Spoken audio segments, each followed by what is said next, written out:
नमस्कार। आप देख रहे हैं स्पेशल कवरेज न्यूज। मैं हूं आपके साथ शिव कुमार। मेरे साथ हैं वरिष्ठ पत्रकार आदरणीय आलोक पाठक सर। स्वागत और अभिनंदन। नीतीश युग का समापन हो गया।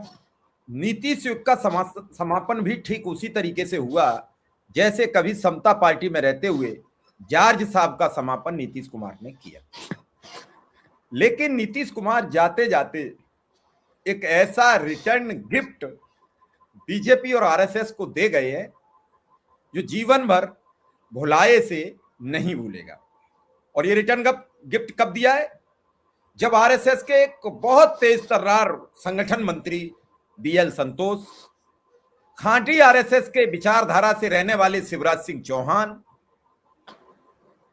विनोद तावड़े, इन सबकी मौजूदगी में एक ऐसा दूल्हा पकड़ा दिया जिसका आरएसएस, अखिल भारतीय विद्यार्थी परिषद, विश्व हिंदू परिषद, बजरंग दल से कहीं दूर दूर तक कोई रिश्ता नहीं है, न था न आज है। उनके पिताजी की राजनीति आरजेडी और जेडीयू रही, वहीं से उनका राजनीतिक संघर्ष रहा और वो एक कांग्रेस नेता के हत्या के आरोप में जेल में भी। अब इस पर बीजेपी के लोगों में बड़ी उलझन है और गैर भाजपाई ये बीजेपी के लिए दूसरा मुख्यमंत्री है। अब भाजपाई इस बात से परेशान है, पहले जो एक था वो इतना उद्दंड है, उसने सभी बीजेपी के मुख्यमंत्री पीछे छोड़ दिए। नाम है हिमंता बिस्व शर्मा। अब तो योगी आदित्यनाथ से भी ऊपर का नंबर मिल चुका है। अब सम्राट चौधरी और आ गए।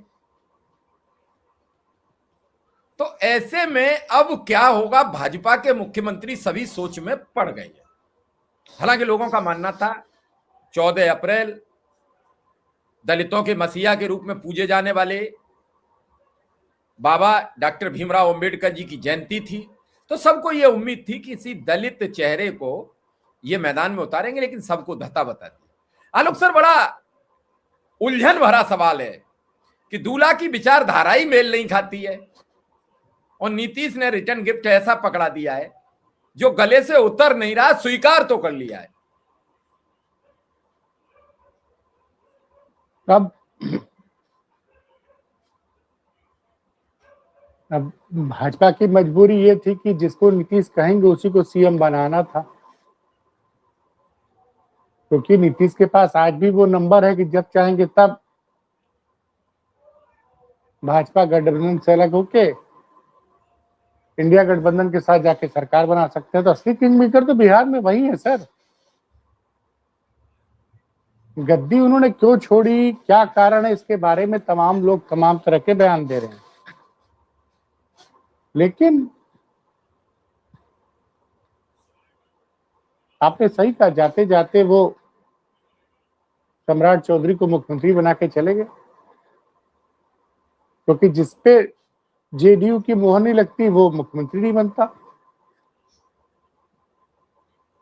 अब इसमें आरएसएस के जो लोग हैं, खाटी आरएसएस के लोग, एक उप मुख्यमंत्री थे, मतलब ये गजब हो गया। सम्राट चौधरी भी मुख्यमंत्री थे और एक विजय सिन्हा जी उप मुख्यमंत्री थे। अब बेचारे नए मंत्रिमंडल में उप मुख्यमंत्री भी नहीं बन सकते, क्योंकि उप मुख्यमंत्री की 2 पोस्ट है, दोनों पोस्ट जनता दल यूनाइटेड के कोटे में जा चुकी है। तो ये भारतीय जनता पार्टी या आरएसएस चाल चरित्र चेहरा की बात करता है, लेकिन जो लगातार फैसले हो रहे हैं उसमें हर जगह, यहां तो गनीमत, तो उत्तर प्रदेश में तो और भी कलाकारी वाला काम हुआ है। उत्तर प्रदेश में बसपा से आए हुए ब्रजेश पाठक उप मुख्यमंत्री बन गए, स्वास्थ्य मंत्री हैं। जितिन प्रसाद ने ब्राह्मणों को लेकर आंदोलन किया 2021 चुनाव के पहले, कांग्रेस के नेता थे, बाद में भाजपा में शामिल हो गए और योगी सरकार में उनको पीडब्ल्यूडी मंत्री बना दिया गया। लोकसभा गए तो वहां भी केंद्र में मंत्री हैं। खैर यूपी में तो अलग ही परेशानी है कि भाजपा के अगर 260 विधायकों को देखिएगा तो उसमें से मुश्किल से 100 भी नहीं होंगे जो ओरिजिनल भाजपाई होंगे। 150 के करीब वो लोग हैं जो कि बसपा, सपा और कांग्रेस छोड़ के आज भाजपाई बने हुए हैं। तो अब और योगी आदित्यनाथ खुद आरएसएस के नहीं है, न भाजपा के हैं। वो तो भी सिंधु परिषद के रहे हैं, माफ कीजिएगा, हिंदू युवा वानी के रहे हैं। और वहां से आए हैं। तो ये चल रहा है। अभी तो समस्या ये है कि अब विजय सिन्हा को मंत्रिमंडल में जगह मिलेगी कि नहीं मिलेगी। अब क्या उप मुख्यमंत्री के बाद वो मुख्यमंत्री का पद संभालेंगे, ये भी एक बात है। और एक बात और भी है श्री कुमार जी, क्या जी। जिस तरह से सम्राट चौधरी का शपथ ग्रहण हुआ, वो भी लोग इसकी बड़ी चर्चा कर रहे हैं कि क्या मजबूरी थी कि बिना किसी, नॉर्मली भाजपा जब के किसी राज्य के मुख्यमंत्री का शपथ ग्रहण होता है तो सभी भाजपाई राज्य के मुख्यमंत्री, उप मुख्यमंत्री, प्रधानमंत्री और गृह मंत्री सब पहुंचते हैं, बड़ा आयोजन होता है। आज तो चुपचाप लोक भवन में, बिहार के लोक भवन में शपथ ग्रहण हो गया। इसमें तेजस्वी थे और नीतीश जी थे। तो एक चीज ये भी नहीं समझ में आई कि इतना लो प्रोफाइल शपथ ग्रहण समारोह क्यों आयोजित किया गया। क्या लोगों को लग रहा था कि अगर बहुत बड़ा हाई फाई शपथ ग्रहण समारोह होगा तो जो बिहार की वो जनता जिसने इसलिए वोट दिया था कि मुख्यमंत्री नीतीश कुमार रहेंगे, वो ठगी महसूस करेगी और कहीं ना कहीं वो सड़कों पर न उतर जाए। इसलिए आनंद फानंद में कल नीतीश जी ने इस्तीफा दिया और आज जो है सम्राट चौधरी जी ने मुख्यमंत्री पद की शपथ ली। नीतीश जी ने आज दो चाल चली। एक तो आपने बिल्कुल सही कहा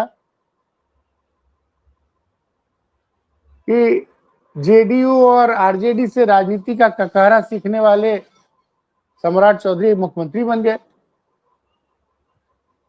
और दूसरा, नीतीश कुमार ने एक बड़ा मास्टर स्ट्रोक खेला कि उनके पुत्र निशांत राजनीति में तो आ गए, लेकिन उन्होंने, लोक चर्चा थी कि वो उप मुख्यमंत्री बनेंगे,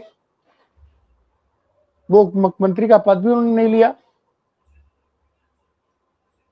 तो ये लग गया कि नीतीश जी को मुख्यमंत्री पद की चिंता नहीं है। अपने सबसे वरिष्ठ विजेंद्र यादव नाम है शायद ना जी, जो नीतीश कुमार के सबसे पुराने सहयोगी, नीतीश के हर मंत्रिमंडल में मंत्री थे, जीतन राम मांझी के साथ भी मंत्री थे, उनको उप मुख्यमंत्री बनाया गया। और दूसरे उप मुख्यमंत्री का नाम बता दिए सुकुमार जी। विजय चौधरी। तो विजय चौधरी। तो ये पूरी तरह से, अगर मेरी जानकारी सही है तो नीतीश ने कमान भले सौंप दी है सम्राट चौधरी को, लेकिन ये रिमोट नीतीश के हाथ में रहेगा बिहार सरकार का। आप इसको समझिए, क्योंकि नंबर गेम आज भी बीजेपी, जेडीयू को सूट करता है। और बड़ा दिल दिखाया निशांत कुमार ने, जो उप मुख्यमंत्री का पद नहीं लिया। अब देखते हैं विधानसभा अध्यक्ष कौन बनता है, क्या उसमें भी कोई गेम कर देते हैं नीतीश बाबू। ये बताइए, गृह विभाग किसके पास गया है? मैंने मंत्रिमंडल का लिस्ट नहीं। गृह विभाग मुख्यमंत्री के पास। हाँ, गृह अच्छा, विभाग मुख्यमंत्री के पास। मुख्यमंत्री के पास। सूचना विजय चौधरी के पास। अच्छा अच्छा। और यादव जी के पास, विजेंद्र यादव जी के पास कौन कौन से विभाग है? टोटल विभाग इन्होंने आज अपने बांट दिए हैं। नहीं, अभी तो मंत्रियों का मतलब शपथ ग्रहण होना बाकी है।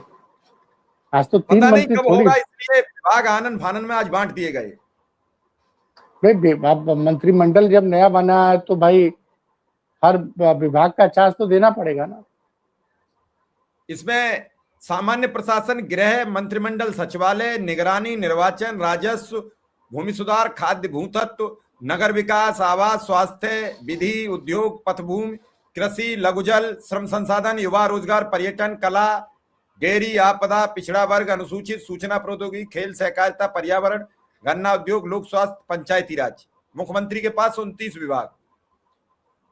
नहीं, एक चीज समझिए शिव कुमार जी, और सर, उप मुख्यमंत्री विजय चौधरी पर जल संसाधन, संसदीय कार्य, सूचना एवं जनसंपर्क, भवन निर्माण, अल्पसंख्यक, शिक्षा, विज्ञान प्रौद्योगिकी, ग्रामीण विकास, परिवहन, उच्च शिक्षा, 10 विभाग। विजेंद्र प्रसाद यादव के पास ऊर्जा, योजना, विकास, मद्य निषेध, उत्पाद एवं निषेधन निबंधन, वित्त, वाणिज्य कर, समाज कल्याण, खाद्य एवं उपभोक्ता, ग्रामीण कार्य, 8 विभाग। यानी 18 जेडीयू के पास और 29 फिलहाल मुख्यमंत्री के पास। अभी देखिए कि लगभग आप ये मान के चलिए कि 35 या 36 मंत्री हो सकते हैं, तो 33 मंत्रियों का शपथ ग्रहण बाकी है। और मुझे लगता है कि अभी चूंकि नरेंद्र मोदी और अमित शाह जी खाली नहीं है, और एनडीए के आरजेडी के माफ कीजिएगा, जेडीयू के कोटे में तो नीतीश जी ने तय कर लिया हो किसको किसको मंत्री बनाना है। एक चर्चा ये हो रही कि क्या विजय सिन्हा जी इस सरकार में मंत्री पद स्वीकार करेंगे, वो पिछली सरकार में उप मुख्यमंत्री थे। और आप देखिए क्या व्यवस्था वाला उनको स्टेटमेंट देना पड़ा। बीजेपी के कई दिग्गज नेता जो जन्म से लेकर आज तक बीजेपी का झंडा ढो रहे थे, सबकी उम्मीदों पे पानी फिरा है। सम्राट कुशवाहा, सम्राट चौधरी, माफ कीजिएगा, सम्राट चौधरी 2018 में भाजपा में आते हैं और इनकी जो ग्रोथ रही बड़ी जबरदस्त रही, बड़ी तेजी से आगे बढ़े हैं। 2023 में प्रदेश अध्यक्ष बनाते हैं, 2024 में उप मुख्यमंत्री बन जाते हैं और भारतीय जनता पार्टी ने उनको उप मुख्यमंत्री भी बना दिया। अब देखते हैं, क्योंकि जो बिहार में अभी तक जैसा भी रहा, नीतीश जी ने बिहार में जबरदस्त सड़कों का निर्माण कराया, बिहार में कानून व्यवस्था बहुत अच्छी हुई, महिलाओं पे बहुत काम किया नीतीश जी ने। कुछ लोग ये चर्चा करने लग गए हैं कि अब बिहार में शराब पे से बैन हटा दिया जाएगा। तो क्या सचमुच ऐसा होने जा रहा है?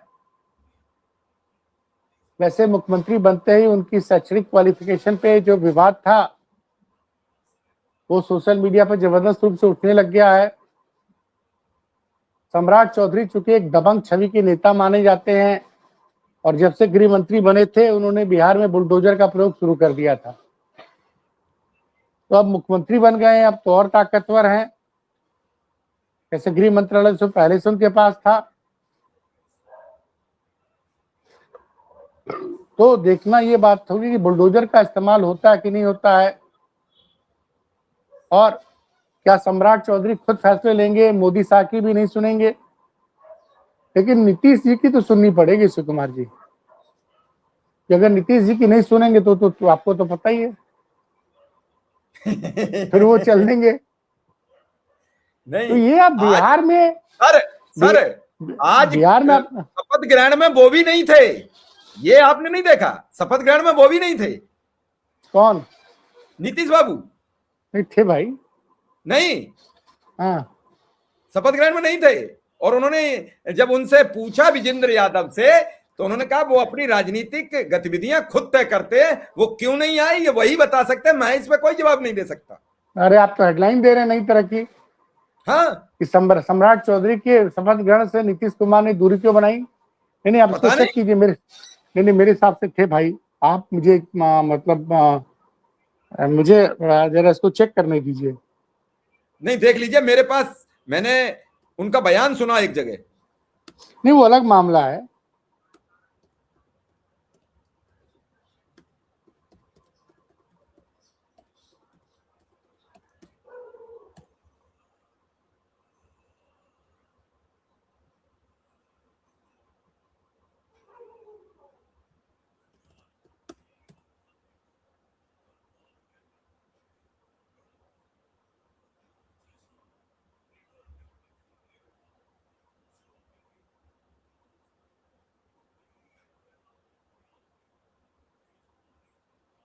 आज इस खबर ने कि आरएसएस को रिटर्न गिफ्ट दे दिया, इस खबर ने संकट तो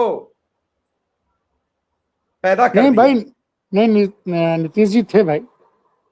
थे। हम्म। चलिए, हो सकता है मैंने गलत समझा हूं, मैं अपने शब्दों को वापस लेता ये हूं। साफ साफ दर्शकों, लिखा हुआ शपथ ग्रहण में नीतीश कुमार मौजूद थे भाई साहब, आग लग गई होती। अब देखते हैं कि कल से जो